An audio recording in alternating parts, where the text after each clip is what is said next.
Well, hey guys, here we are for day number 3 of 5-Minute Faith. I'm going to wait for just a few minutes and let some people jump in.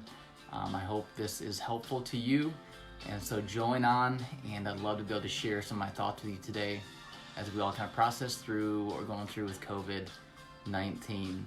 So go ahead and jump in and let me know that you're there. I'd love to be able to say hi to you. We'll get started in just a minute.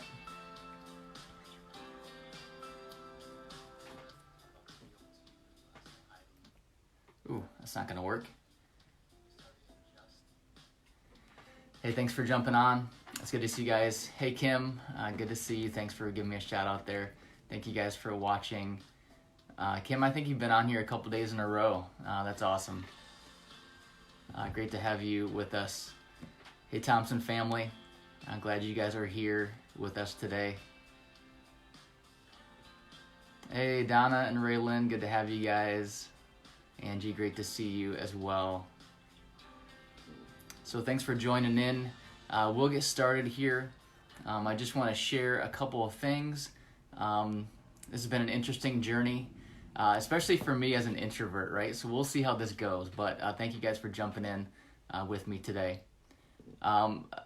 I want to share a couple of things. First of all, hey, thank you for jumping in today. This is called 5-Minute Faith. The goal is to build your faith 5 minutes at a time. We've had a great response to the first couple of videos so far. I think yesterday's video has been viewed more than 500 times. And so thank you for sharing, thank you for commenting, and thank you for giving me lots of love with the like button. So do that again today.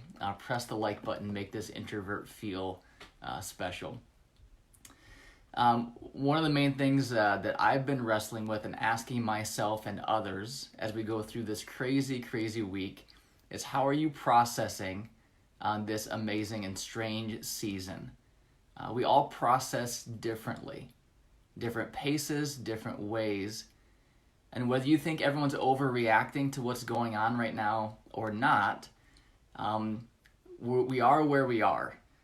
There's a lot of change, and what I've noticed is that anytime there's change, we basically process through the 5 stages of grief, and those stages are these. Number 1, the first stage is shock and denial. Is this really happening? The second stage is outward anger. We're just frustrated by what's going on. The third stage is more inward anger. It's kind of shame and guilt. Maybe we isolate. The fourth stage is genuine grief, where we really kind of grieve through what's going on.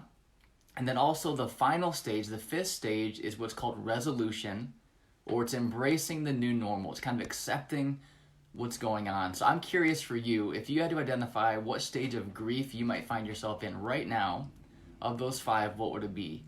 Denial, anger, genuine grief, or resolution? So if you had to identify where you're at right now, stages of grief, go ahead and put that in the comments. Where would you find yourself right now as you're processing everything that's going on this week? Go ahead and put that in the comments. And any kind of change, whether positive or negative, is some kind of loss or some kind of grief. I found myself last night at a place of frustration, and I wasn't handling things well. I was kind of back at that anger stage again. And it just wasn't going well. I was kind of overwhelmed by all the info to process. I was kind of frustrated and overwhelmed by not being in control. And hey Jared, and Jared, it's good to have you. I have a folder on my desktop right now called COVID-19, and I've got about 10 documents in there about all the different things I'm working on to respond and lead our church and shepherd people. I didn't want to have a folder on my desktop called COVID-19. So I found myself frustrated last night. I didn't want this to happen. I think we need to give ourselves permission to grieve and to go through the various stages of this. So thank you for chiming in with where you guys are at in those stages of grief. Again, shock and denial is first one. The second one is outward anger. Third one is inward anger. Fourth one is genuine grief. And the 5th one is resolution, where we accept the new normal.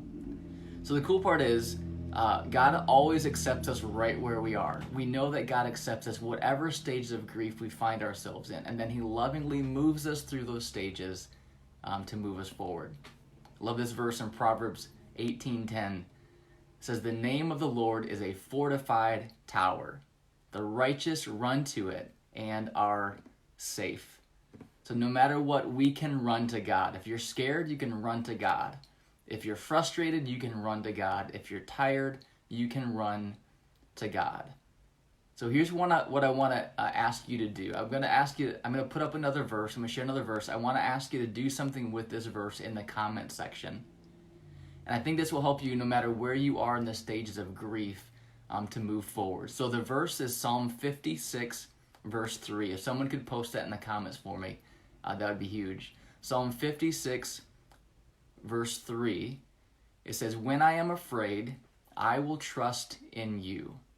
When I am afraid, I will trust in you. So someone post that in there. What I want you to do is I want you to take the word afraid, and I want you to put whatever word you're feeling right now in place of the word afraid. So you could say, "When I am frustrated, I will trust in you. When I am scared, I will trust in you. When I am feeling full of joy, I will trust in you." So put that in the comment section. How would you fill in that blank? When I am blank, I will trust in you. Use this as a way to coach yourself through the different stages of grief. Admit where you're at and place your trust in him in that moment. It's okay to be where you are. It's human to be where you are. But allow God to help you move forward to where he wants you to be. So how would you fill in that blank? When I am blank, I will trust in you. And that comes from Psalm 56, verse 3, which says, "When I am afraid, I will trust in you."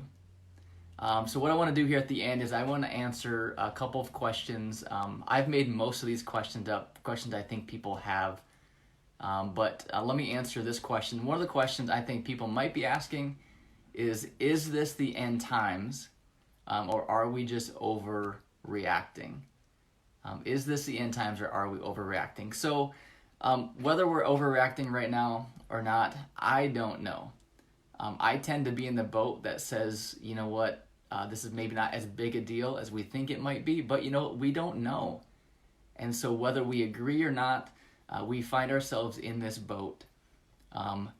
So is this the end times? It may feel like it, but here's what we know. The Bible says that nobody knows the day or the hour. Even Jesus himself said he doesn't know when that is. So we're to be ready no matter what day it is. It could be the end. But as Christians, we don't need to be afraid. We look forward to the return of Christ because we know that is going to right every wrong. It's going to be an amazing thing. There'll be no more tears, no more crying, no more sorrow, because God is going to culminate his redemptive plan for us. Personally, I don't see the signs that says that this is the end times. The Bible talks about other types of things we are to be looking for. So I don't think we need to be afraid about that, but we do need to be prepared that any day could be the day, and we want God to come so that he can culminate what he's doing to redeem people. The Bible says that God is not slow in keeping his promise, but he's patient with us so that more people can come to faith in Christ.